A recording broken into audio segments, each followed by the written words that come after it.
Zero Check Nights. Zero Check Nights. Yes, I was sitting here myself thinking that this is Zero Check Nights we're doing. Listener, this is being recorded at 11 p.m. on a Friday night. Now, I don't know about you guys, but I'm planning on sleeping in tomorrow morning until, I don't know, maybe like 7 in the morning. You guys know how I can't sleep much in the mornings. You know this of me. Well, if any listeners had not figured this out yet, we're old as shit. If we're like, it's 11 o'clock on a Friday. What are we doing? 7 o'clock. I've been up to pee 8 times by then. Oh, Mike, you there? Whoa. Yeah, I'm sorry. I took off my headphones for a moment because they're hurting my ears. Oh. And that's something else a 40-year-old says. I just can't. They hurt. Yep. I don't know what's going to do. You know what? So this fight is going to hurt me more than it's going to hurt you. It's going to it helps you get aggravated so you don't pull any punches. I like the strategy. Yeah. I won't. Yeah, that's right. It makes me roll harder. I invert more often when I invert more. Episode 6. What is this? 96. I almost said 69. Nice. Episode 96. Welcome back to the Zero Check Podcast. Episode 96. My name is Mike. I'm joined by my best friends in the whole wide world, other than my wife and my son. These fine gentlemen here, guys. It's so good to see you. I don't know if I've said this to you recently, so I'm going to say it now because around episode 96 is when we express our care. As is tradition. As is tradition. I just want to tell you, I love you guys in the appropriate way. I do.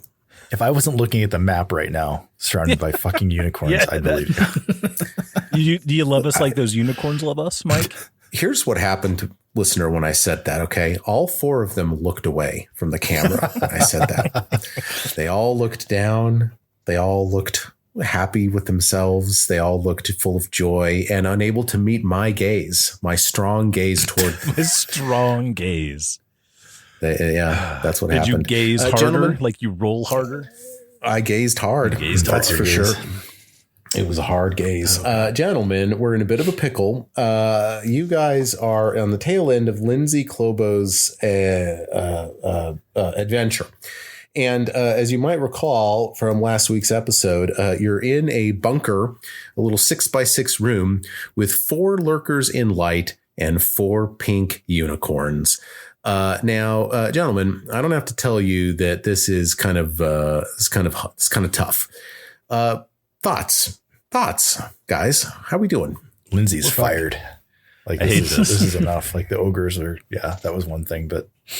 I didn't do this. Yeah, we're chasing down your like printing press. We're trying to find your printing press. Then we're trying to find your friend Eobald. Right. And we're trying to rescue your friend Eobald. And now he's just taking a nap there in the corner. Now we're getting hit by agile hoof attacks. This whole embezzlement thing, which is being morphed and twisted into taking initiative. Fucking throwing around, twisting my words. Typical fucking king. I don't think Sirio is privy to this information yet. I don't think he knows. Yeah. What do you think Sirio and Dry are doing right now? Shots. Either that or they're going south to hunt. What's his face? What's his name? Yeah. Gentlemen, can I read you an excerpt from the companion guide that sets the stage for this combat we are currently in? I'm going to read this to you because, look, who among you thinks it's a little weird that there are 4 pink unicorns in the room right now? I'm assuming at least one of you are raising your hands. It's not normal. It's not normal. I'd say it's abnormal. Here is what the book says about the lurkers in light. Let's see here. Here they go. They, being the lurkers in light, they wait unseen for the PCs to spread throughout the room.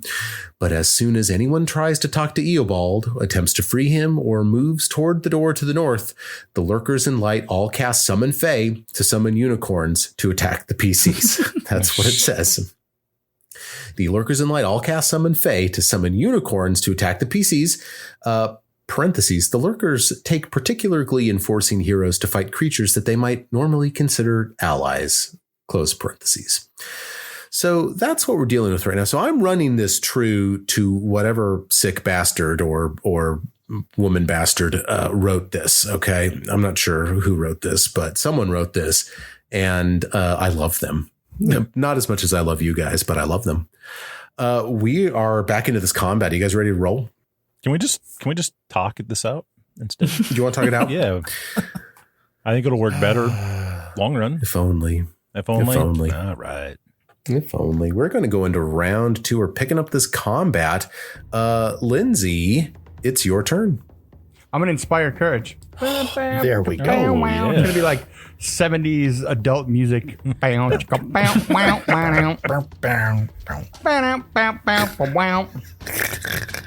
What? Nice. I'm inspiring. I'm inspiring courage. You got me. All right. You made me laugh. Bill knows if he just sticks with it long enough, he's going to get me. Stop it. Stop it. All right. So Lindsay begins play. Stop it. 0 check knights. Hey, Bill, sure. Yeah, everyone is affected by this courageous. I mean, Mary's over there getting horned, so we got to make it. Getting horned and hoofed. Horned and hoofed. And Yeah, as my last thing, I'm going to move over here and put A in a flank with a Mary. Sure. That sounds good to me. Very nice move. Mitch, it's your turn to review. You critically failed your overdrive check. Yes, I did. And I cannot use that again I'm going to consider that the rest of the fight, probably. That's pretty cool. Yeah, it's pretty awesome. Really psyched about that. I usually forget to do it anyway, so that's fine. First action, I've got 2 swords out. I'm just going to start right off with a bang. Let's see how this night's going to go. I'm going to do a double swing or double slice. All right, on this is this Unicorn D? Onto Unicorn D. Okay. So first swing, first attack is going to be a miss with a 6, I'm assuming. Ooh, yeah. It's only a 19. Total of 19. Mm-hmm. Yeah, that will miss that unicorn. Second attack plus. That's with the Inspire? 11. It'll be plus 12. Well, yeah, so it'd be a 20. Oh, a 20? 20 is going to hit that unicorn, my friend. Sweet. Thank so that you. Is 2d8 plus. Well, thank you. Yeah. You can't hear the music in the plus background, 4. Brad? Man, out. This is with a striking cold iron flaming sword. That is 10, 14 damage and then 6 fire. 20 damage total. 20 damage? Yes. To Unicorn D? Yes. Well, good for you, sir. And the next swing would have been a miss. That was a 3 on the die. So. And if they have any weaknesses, Not to cold iron. You don't see them taking extra damage from that. Is in my last action, is the unicorn wearing any armor No. or have any weapons? Stroke its horn. Does it have shod feet? Is his hooves shod? Can we mess with his horseshoes? No, the best you can do, it's got its little fluffy tail. Should I? Or fish for the one? Yeah, I'll take another swing. Just a one-handed swing at D. Thanks, Bill. You inspired me with your courage. Nope, that's a miss. It's a 6 on the die. That's my turn. Who's after Brad? It's Lurker in Light A. Lurker in Light A is going to command Unicorn A to crit huge on Linzi. All right, turn around. It's gonna hoof Linzi, back hoof toward Linzi. Oh my god. Oh my, 27. Yeah, I thought it might be. D8 plus 4. Linzi takes a hoof. If I roll over a 5, it's to the chin. If I roll under a 5, it's to the waist.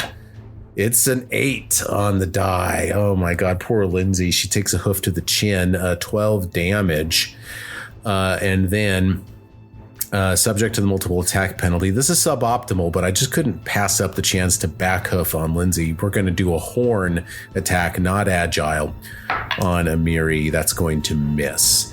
Fine. For a second action, the Lurker in Light is going to take a move action, okay?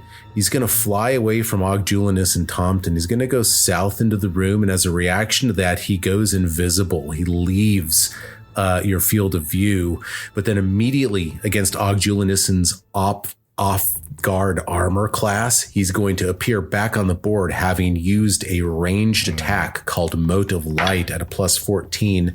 17 on the die. I'm rolling out of my mind right now. So what is that? 30, 32, 30, 31, 31. Wow. That's a hit. 31 precision damage on this dude. These guys have sneak attack. Okay. What was the range on that spell? You said it was 10 feet? Oh, it's 10 feet. Yeah, it's a range increment of 10 feet. So I would have had to take a penalty to that. Still would have hit Og, though. Okay. But thank you. You're totally right.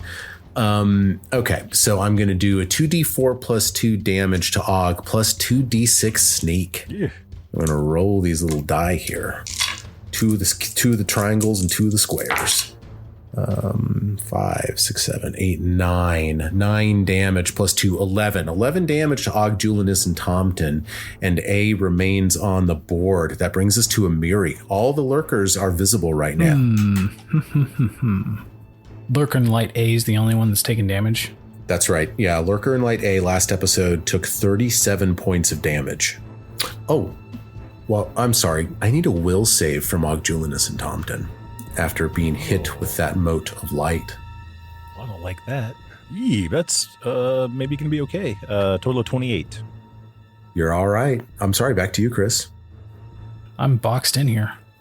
Yeah, to orient the listener, you've got a unicorn to your left and a unicorn to your right. Now you've got Lurker in Light C directly ahead of you, but you can pass through that square though, because he's flying up above. Would you say they're 15 feet above us? Mm-hmm. Yeah, they're up toward the ceiling of the chamber. Yeah, I'm gonna run right through under that Lurker C, climb back up on the cage, and swing at A. Hell yeah. I can't believe I did that. I put A in the damn range of the fucking cage. That's what I did. That's a blunder. But you know what? It's a welcome tactical blunder. Yeah, go ahead. Resolve that attack roll there, sir. It's a 25. Hit. Nice. And 21 slashing. 21 slashing damage. Oh my god. Still up. I'm gonna. He's not looking so hot. Third action. 24. Hit. Yeah. 25 with Nice, I guess 20. Whatever. Add 1 for that last one from the Inspire. Oh, I will do that. Thank you. Oh yeah. And then this one does 20 total. You take A down. Yeah. You take it Get outta here. down. Hey, what happens to Unicorn A when this happens? It disappears. It can't It can't be sustained. can't be sustained. So I guess he's effectively gone. When that turn would roll back around, that unicorn would disappear. So That's correct. Either that or it frolics off into the forest for a moment. No, It frolics. It just disappeared. It goes back to the first world. When Amiri kills A, the music breaks down. It's like bow, chicka, down, Oh. bow, chicka, bow. Did you drop the bass? a little more twang in it. Yep. Do you guys know that I kind of like that dubstep style of music? I'm a more drum and bass guy. I go trance. That was I would classify amazing that as turn. a successful turn from one Amiri, who we've never given Amiri a last name. Oh, but we decided she's a mononym like Brandy, right? Yeah, okay. She's also iconic. Oh, at Gen Con, I met the guy that drew the Iconics. Oh wow. Oh, I thought you were awesome. going to say you met That's actually really Brandy, cool. and that was going to be a really weird story. But it's a cool story. It makes more sense who you met, and that's very. did you cool. have him sign your rule book? That would have been Oh, yeah. amazing. Get him to sign some of the That'd be artwork. really awesome. So I don't know how to ask people to sign stuff. So Hey, can you sign Hey, Yes. man, can you sign my book? You just have to have no shame, and you just go for it. Love your work. Could you sign this for me? I can't. Yeah. And if they say no, just follow them. I went to when I was a kid. One of my friends, his brother-in-law played professional baseball, and he was in town to do a baseball signing. And I went up, and I got there, and they were like, "Oh, you can buy cards." And I I didn't buy one of his cards. So I was going to sign stuff. I was like, oh, I don't have one of your cards. And they're just like, maybe you should have bought a card of his since you were like his guest. But I guess it was rude. But I was like, I didn't want his signature. So yeah. So. Well, I was just rude. I told you a story about the guy that drew the Iconics. I forgot to actually tell you his name. His name was Wayne Reynolds, and he was very nice. Super cool guy. And yeah, I just sat and visited with him for just a quick moment. I just told him his art is, I didn't use the word iconic. Didn't say that. But no, he's awesome. And he was giving out some prints and stuff. But yeah, no, I was uncomfortable. I didn't ask him to sign my books. I should have. What are we doing? Oh, yeah, that was Amiri's turn. A is off the board. It is Lurker and Light B's turn. What do you think B is going to do? B is going to command its unicorn to try to rail Mitchell a little bit. And that's what he's going to do. Man, he's inspired by that music, too. A horn versus Mitchell. 24. That's a hit exactly. D10 plus 4. We're getting to know these little damage rolls pretty well. 10 damage to Mitchell. Ouch. Hoof at a plus 8. A total of 20. Miss. Okay. And this Lurker, he's going to move. He's going to disappear. He's going to reappear. Moat versus Mitchell's off guard armor class at a plus 14. Let's see here. Total of 27 against off-guard AC. That's a hit. I'll take that DC 22 will save, please. It's going to be a 17 on the die for a pass. 27. Yeah, you got it. You're all right. The damage on that is not going to be terrible. 12 damage to Mitch. So they don't hit too terribly hard, but there's just kind of a lot of them, you know. Mm-hmm. Fine. C, it's C's turn. Oh man. Let's see. You guys want to have a little fun here with a unicorn? Let's have fun. Let's see. Powerful charge. The unicorn strides up to double its speed in a straight line and then makes a horn strike. If the unicorn moved at least 20 feet, it deals an additional 2d6 damage on a hit. Do I got a 20-foot runway toward any creatures over there? You guys help me out? Yes, I do. I do. I got a 20-foot runway toward Ogjulinus and Tompton. Hey, Mike, are these medium-sized creatures or large? So let's see here. Yeah, I guess I don't quite have it, but I guess I won't do it. So that unicorn's going to just go. He's going to run in toward Linzi. We need coconuts. Yeah, I wish I had a little coconut. He's going to do a 360 no scope hoof attack against Linzi. That's what he's going to do at a plus 12, total of 27. I'm not rolling below 12 right now. I'm just rolling like crazy. D8 plus 4. Oh, that's a 1 on the die there. So just 5 damage to Linzi. This Lurker is going to do something a little bit different, and he's going to try to moat Linzi first. So this is not against her off-guard AC. This is against her normal armor class. Mode of Light plus 14, total of 24. Yep, it's a hit. 2d4 plus 4. I'm sorry, 2d4 plus 2, total of 6 damage. He will move. You see what square he goes into, but then he goes invisible. And that is going to take us to the end of C's turn. It is Jubilost's turn. He runs in to the room, stands toe-to-toe with Linzi versus this unicorn. He's going to devise a stratagem against the Lurker and Light B, which he can see. He understands the Lurkers have to go down. That's a good roll. That will land. So he's going to land that hit, and he's going to do, nice roll on that. He's going to do 17 damage to this Lurker. So Lurker B has had blood drawn now. Yes. And by the way, all the Lurkers have been hurt because of that excellent sound burst that Linzi used last time. The next thing that Jubilost is going to do is he's going to battle medicine Linzi as his third action. He will hit that just fine. 2d8 HP back to Linzi. And that is going to be 15 HP. Nice. Back to Linzi with a 7 and an 8. Juba lost. Juba. A B is off guard now to Ogjulinus and Tompton. And that brings us to Ogjulinus and Tompton. Heck yeah. All right. So we're going to take aim at B. And Yeah. we're going to do analyze weakness. Come on. We're gonna roll a critical success. Yeah, We're roll going to good. visualize it. 27. Is that a knowledge check? What is that? That was a Or is that an attack roll? attack roll, yeah. Oh, okay. I didn't understand I'm what was sorry. going on. But that is a hit. Oh, okay. All right, let me roll some damage. Total of 27. 28 damage.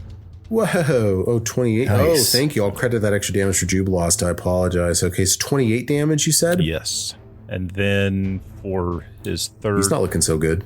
Good. For his third action, he will move down here to put Unicorn C in a flank. If Linzi wants to take it. Sure. You are able to see the butt of that unicorn. Finally.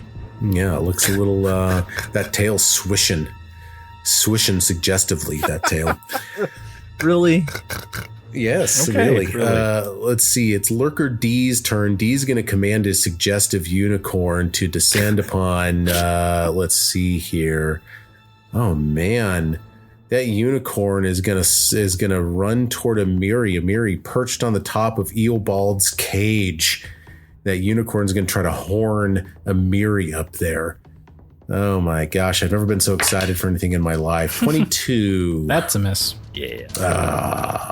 Burns. Oh, and that's it. That's all I get. I don't know why I rolled again. Well, I rolled again because I made a mistake and then realized it. So that's that. D is going to move and disappear and reappear near Ogjulinus and Tompton and fire a mote of light against Amiri's off-guard armor class at plus 14. Oh, I don't think I have it. Total of 22 against off-guard AC. Oh, yeah, that hits. My AC's only 23. Well, there you have it. Okay, I'll go ahead and give myself the little sneak attack damage. These guys are just taking you apart. Death by 1,000 cuts. Pretty good spread on this, Chris. I'm not going to lie to you. 15 damage. Ouch. How's she doing? Down to 30. Oh boy. Decent anyway. Fine. That's going to bring us up into round 3. Linzi. Let's go, on, Lindsay. Lindsay. All right, so I'm gonna Let's continue to go, inspire Linzi. and continue to inspire courage.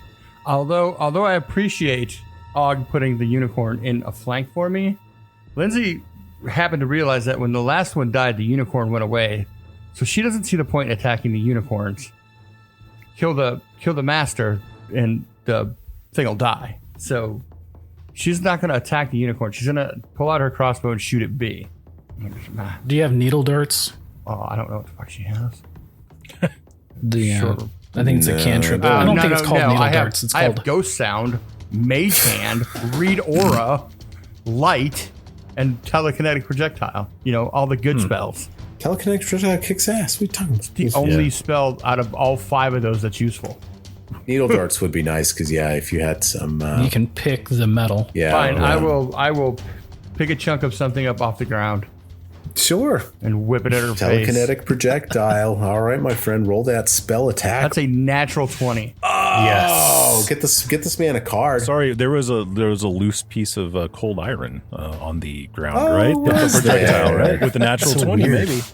Wow. What fucking damage does that thing do? 8d6. 32. 32 damage Yeah. to B. Yep. He's dead. Yep. Nice. He's got him. That's awesome. Boom. Jeez. Lindsay's a badass. That's it. There goes Lurker That's Light awesome. B and Unicorn B. I think we're going to be all right, fellas. I don't know. Feeling a little bit better about this. There's a lot of lurkers. There's a lot of lurkers in the light. That's it. I'm done. Okay. Mitchell. All right. Mitchell, his target went away. That's awesome. Mitchell is going to explosive leap. Oh, No, well, I can't. But can't you not take unstable checks? Or is I just can't do. I just can't do the. Never mind. You're right. Sorry. That's all right. And where I'm going to land, and this is kind of the wording of explosive leap. I'll read it to you after I tell you what I'm going to do. Okay. I'm going to jump to here, but stay about 5 feet off the ground, so I can reach D with a melee attack. Because I'm assuming D is up against the ceiling. Yeah, man. You're explosive leaping toward D, and you're telling me that you're bringing that sword down on B as you're falling back down to the ground. Both swords. Oh, I'm going to do a double slice. Oh my god! All right. Do you have to roll for explosive leap? Or you just have to make an unstable check, right? I have to make an unstable check, but the explosive leap. Let me read that out, just so I'm not missing it. I think this is one of those points where if Mike gave out hero points, he would give you one. If I could give you a hero point, I would. You aim an explosion from your innovation downward, launching yourself into the air. You jump up to 30 feet in any direction without touching the ground. You must land on a space of solid ground, or else you fall after using your next action. So does that mean you could jump up to the ceiling, attack, and then you'd fall to the ground? It is one of the most majestic things you've seen Pudgy Mitchell ever do. Pudgy Mitchell? He's Pudgy Mitchell. Remember, he's got a little belly belt. That's right. He does. With this, He's got a little candy coating. Watch, hey, Brad, this is only a question you can answer. Is he pudgy enough such that his belly button has turned inside out? No, but it's kind of poking through the folds of his armor a little bit, like underneath, like he's muffin topping a little bit. He's muffin topping. Sure. We all know what that's like in this group. Okay. So you know what? Resolve that double slice. I don't even care anymore. I wish you luck. First attack is a 24. Hit. All right, we'll do the damage on that. Don't forget about Close Inspire Courage. Fucking Chariots of Fire playing right now. Bum, bum, bum, bum, bum. This is 2d8 plus 4. Oh, I'm sorry, that was a 25 with Inspire. Oh, that also hits. 2d8. That is 19 damage. 19 damage, 20 with the thing-a-ding. Yep. That's correct, yeah. And it was a cold iron. And that's cold iron. That's cold iron. There is a weakness to cold iron that you're observing here. So you did 20 damage. Yes. Make that 25, sir, versus Lurker and Light D. He took 8 from that sound burst, by the way. So he's now down 33. All right. And second attack. Nope. That's going to be a miss with a 4 on the die. Okay.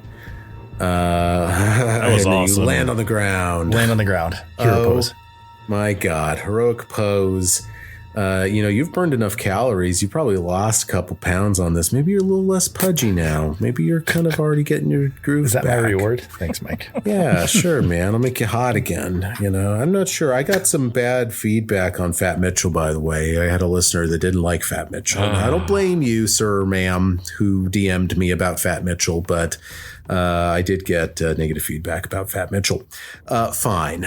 So let's see. Where are we? I don't even know whose turn it is. It's Amiri's turn. It's Amiri's turn, huh? Let's see. How far away is the stone light thing? Are you referring to the light gem that's hanging in the center of this room? Yes. Given that you are standing on top of Eobald's cage, it is within your grasp. I want to snatch it and put it in my pocket. That's awesome. All right. You do this thing. The room is cast into darkness, into pitch black. And this nullifies the invisibility abilities of these lurkers in light. Recall, the lurker in light uses a move action to move into bright light. That is what allows them to become invisible. So, lurker in light C reappears on the board. Now, but now, okay, so you snatch it and put it into your pocket. I think that's got to be 2 actions, right? One to put it in your hand, one to then stow it. Yeah. So yeah, now it's pitch black in this room. There's no light coming from the entryway. It's like pitch black. I guess there would be light streaming in from the entryway. Oh, Chris, but then again, you snatched the other one. You snatched the other light too, but it is open out to the outside world. So I will say this. I will say that there is dim light coming into this room. That dim light is sufficient for you to see the lurkers, but is insufficient for the lurkers to go invisible using it. So there is some concealment happening in this room now. Everyone has to pass that DC 5 flat check to target each other's AC, but the invisibility ability is offline for these lurkers now. Oh, I like that. Awesome. Nice work. Good job, Chris. And by the way, invisibility ability is what I keep choosing to say. You've got an action left, Chris, and if I had a hero point to give you, I'd give it to you. There's no like parry action or anything I can do with the sword to like do like a guard or something, is there? No, I think you could take cover if you have something to take cover against, but you're so out in the open, Right. Let's do this. So Amiri, while raging, does have a 40-foot move speed, so she's just gonna shimmy up this wall over here and be next to C. Oh my God, she's climbing the wall. She's climbing the wall. She just wants to kill things. I love that. Great. She's climbing the wall. God, she just, you know what? Jubilost sees this. He's just like in his mind. He's just like He's back there. He's like, wow. He says to himself, wow. Fine. That's going to take us to, nope, B's dead.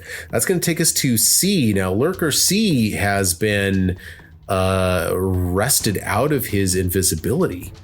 Oh no, Chris, he's going to move away from you, dude. Do you have an attack of opportunity? I'm going to react to that with the attack of opportunity. Oh, he doesn't know you have it, so he moves away. React, please. 26. 6th level barbarians. Oh, 26. Yes, you have it. Listeners, for those of you at home, barbarians unlock reactive strike at 6th level. At least I pre-mastered it. 21 damage. 21 damage to C. Down 37. 20. Is that might that be 22 with the aura?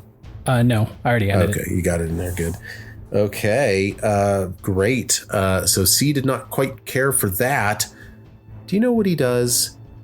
I guess if he's in dim, do I need to make a conceal roll? Oh, thank you. I guess you would. What's that, a 5? DC 5.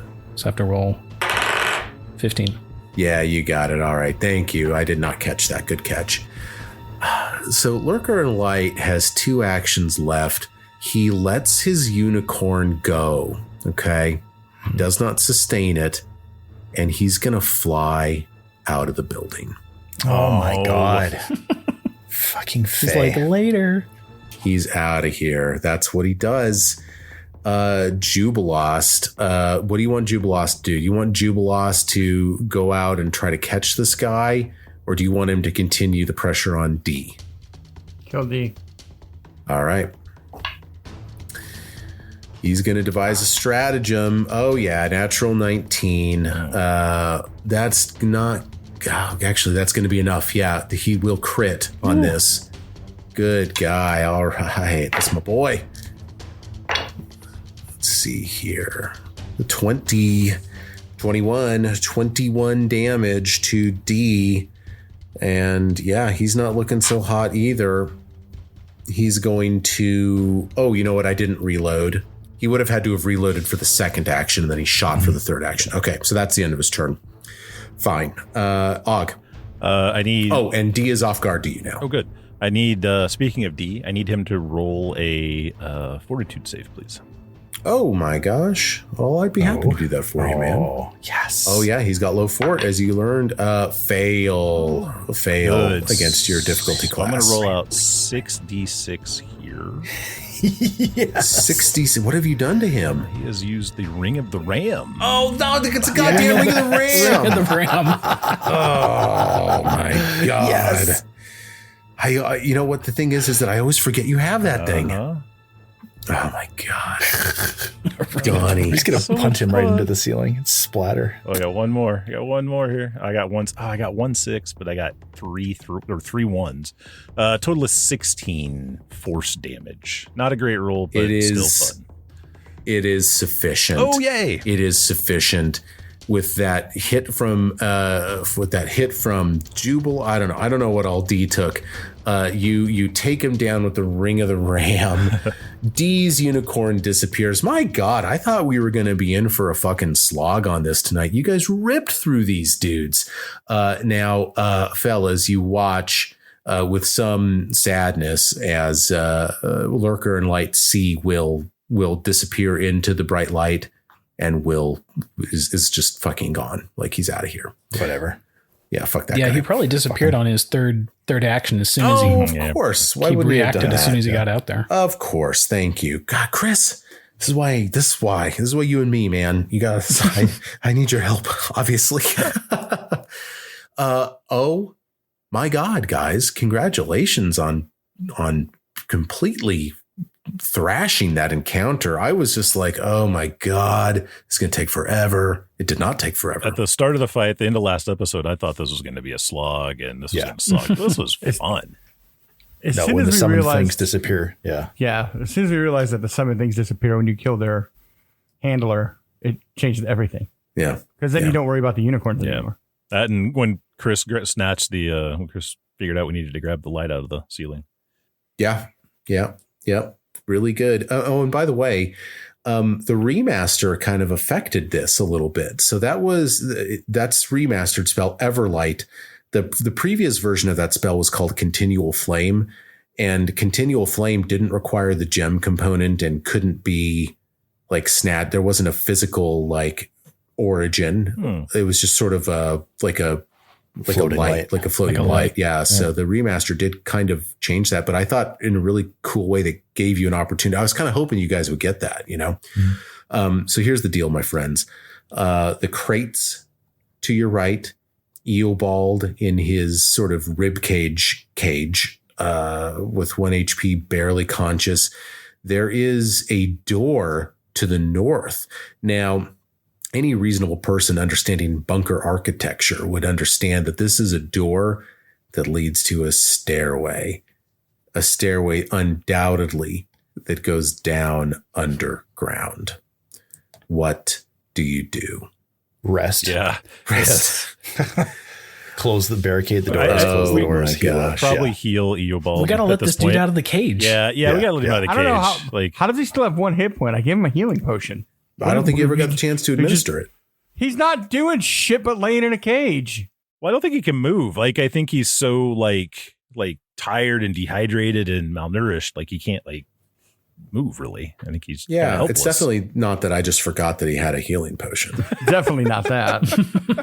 You watch as he looks down at the healing potion, realizing that he's holding it in his cracked and bloodied hands, and he drinks it, and he's feeling better. And I assume you help him. You bend the cages and you let him out. It's Eobald. He stands up, dusts himself off. He collapses. He lets out an undignified little fart, and Og runs over and grabs him by the collar and says, "Where is our printing press?" I don't know. What, Linzi? He hugs Linzi. Lindsay's gonna be like, dude, man up, stand up. What are you doing? Is that what she sounds like when she says that? Yeah, he's being a bitch. She says, stop. Does Lindsay walk up and start slapping him around? She's just like, yo, get up. He's a teacher. Quit crawling around on the ground like you're some kind of weakling. Stand up. Help me. She's gonna put him back in the cage. Here's what he tells you. Ain't no man of mine gonna crawl around on the ground. Thank you. You came, you found me. Thank you. He tells you that there's a fucking coven of hags in the basement of this. There's a fucking coven of hags. Damn it. Hags. Coven of hags down there. Allied with these beasts, the ogres. You killed them too? The hags? No, we haven't gotten there yet. Oh, the ogres, I said. Oh, the ogres are very dead. Yeah, they're very, very dead. Yeah, and Amiri pulls out her sword that still has like the guts of the big one on it. The ogre slick. Yep. They sought to use me as a sacrifice to summon something awful. They've taken the printing press components downstairs as well. Oh, God damn it. What are they going to do? Are they typing up instructions for everybody? Like, yeah, I mean, I love it. Here's how you summon the otherworldly being. They want to summon a media monster of some kind. A newspaper monster. Black and white. Monster. Are they calling Elon Musk? The monster's black and white and red all over. Red, black and white and red all over. I don't know why they have them down there. Let me read you the adventure. This is what it says. So we want the players to go to the basement. Yeah, no That's what it shit. says. Yeah. Hey, guys, the tracks go this way. Let's see here. Why did they take those down there? They did. They did. The Coven of Hags. There's a coven of 3 of them. Quite powerful. That's what he says. What do? You want to take a break? You guys want to go out and rest? Yeah, we got to rest. I don't want to go out and rest. I want to rest right here. Oh. Barricade the doors with the crates. And Really? With hags on the other side? But there's this, well, I suppose. I guess we can go outside and rest. We can go outside and rest and barricade the door closed. There we go. And then just light it on fire. That's an idea, too. I wish you could. Stone building, unfortunately. You guys leave the bunker with the limping Eobald. He's hamming it up a little bit. No. But I think the Eobald- truth is this guy's... Somebody's got to stay there and make sure the hags don't get out. Well, there's really only one way out of this building, right? Right. Yeah. Unless there's some kind of secret tunnel. Yeah. That we know of. So while we keep you know, watch, yeah. we just, got to keep watching. Close enough where we can keep an eye on them. All right. Yeah, that'll make sense to me. Fellas, you go back out into the dwarven settlement amongst the corpses of the ogres. And I think you must make a camp. I will tell you this, over the next 10 hours, you do not hear a peep from that bunker. Not a peep. Eobald has been rescued. Fellas, had you rested before fighting the lurkers, I was going to kill Eobald. Oh. But you did not rest before the lurkers. So I did not kill Eobald. You've saved Eobald. Had it been up to me, he would have died because we should have rested before that fight. Yeah. When I had Amiri down that far after the ogre encounter, I was like, I'm going to... Mitch was down to 8 hit points in that fight. Oh, really? In the lurker fight or in the ogre fight? The lurker, because I didn't heal after the ogre fight at all. Man, you guys really pressed it there. You should be rewarded. I mean, you took both those down for both those fights back to back. They were both hard. Uneventful night, full HP, full spells. Yeah.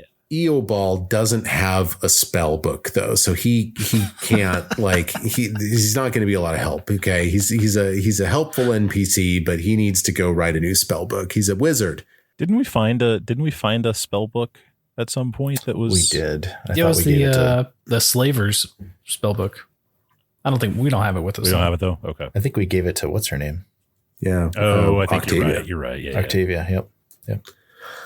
I want to turn away from this adventure for a moment. Oh. And I want to flash back to Sirio, Drycolme, and Valerie Bedelia. Okay. 3 of you guys. Did you see how everyone's mannerisms just changed? Everybody. Did you see the dignity that Bill just assumed over there? I've never seen such dignity as he reassumes the role of Drycolme. Sirio, Drycolme, Valerie Bedelia riding fast through the plains on horses, not resting, tracking feverishly Ikundeo and Natavi. It's a successful track. How could it not be? You've got Drycolme with you, fucking Aldori Sword Lord survivalist, extraordinaire. It's easy. He keeps licking the ground, he puts his finger in the mud, licks it. They've been here, Is that what goes on, Bill? Yeah. Well, that's what he's doing. He's smelling horse poop, And really, since the visit with Boken, Sirio is picking up a little, kind of embracing the wolf nature, and so Sirio has some imprecise scent going on as well, so he can kind of do a little bit of sniffing. You smell Ikundeo. Nice chamomile tea scent that you've noticed on him, Sirio, are you in your hybrid form since you're amongst friends right now? Or are you riding human right now? We're in hybrid form. Oh my God. He's a outside of wolf town, on a horse. yeah, for sure. He's a wolf on a horse, fellas. Wow. All right. The journey lasts a couple of days, okay? And you guys are going fast. You're trying to catch up with them, okay? But they're moving fast too. And you eventually see it, okay? We're kind of getting to the end of like day 3 of this trek that you guys have been on together, okay? It's dark. It's like dusk. You see in the distance, you've gone so far south. Let me show you on the map. You've ended up down in the Selin Hills, down here, near this river. This is the, I'm not sure what the name of this river is, but it's right here. This is where you've ended up. Okay, you're riding further south than you've ever been before, not far from where you think Bristle Hill might be. Bristle Hill, maybe down 5-6 more days journey south, okay? You're approaching, okay? And you see a bridge over this river. Ancient stone architecture, not on any maps. And you see torches set up around the bridge. And you see the outline of what's got to be a giant. That's what you guys see. You're like back hundreds and hundreds of feet, but you're riding hard. And then you see maybe another giant, and then maybe even another. 3 giants in and around this bridge. No sign of Ikendeo, no sign of Ntavi. Their tracks have ended. They're taking more care now to hide them. You don't know where they are, but you see the bridge and you see the giants. Well, that's a hell of a thing. Have fun with that, guys. Yeah, no shit. Yeah, Good dude, luck. Go fight some giants.